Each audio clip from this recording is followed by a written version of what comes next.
বন্ধুরা, কথা বলতে চাই না, তবুও কিছু কথা না বলে পারি না।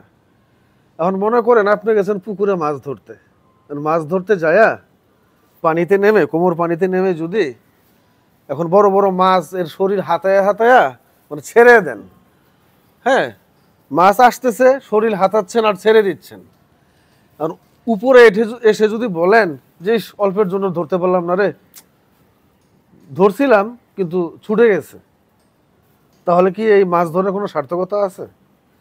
এই শরীর হাতায়া ছেড়ে দেওয়ার মাঝে কোনো সার্থকতা নেই।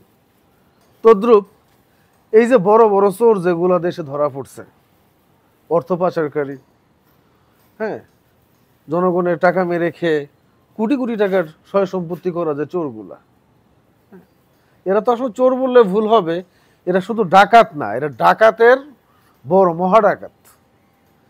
এখন এদেরকে যদি ওই যে আদালত পাড়ায় লেফট রাইট করায় করায় দুদিন পরে ছেড়ে দেন, এতে কিন্তু কোনো সার্থকতা নেই।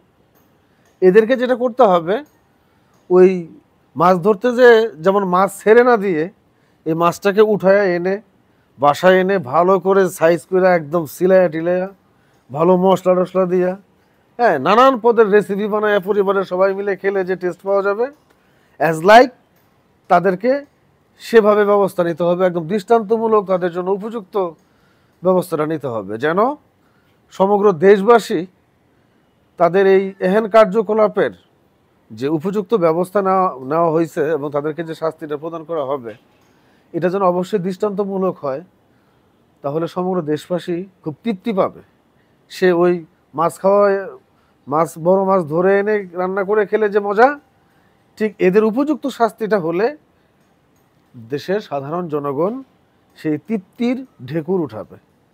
আশা করি আমরা সাধারণ জনগণ চাই তাদের ব্যাপারে উপযুক্ত ব্যবস্থা গ্রহণ করা হবে এবং দৃষ্টান্তমূলক শাস্তির ব্যবস্থা করা হবে। সকলেই ভালো থাকবেন। আসসালামু আলাইকুম।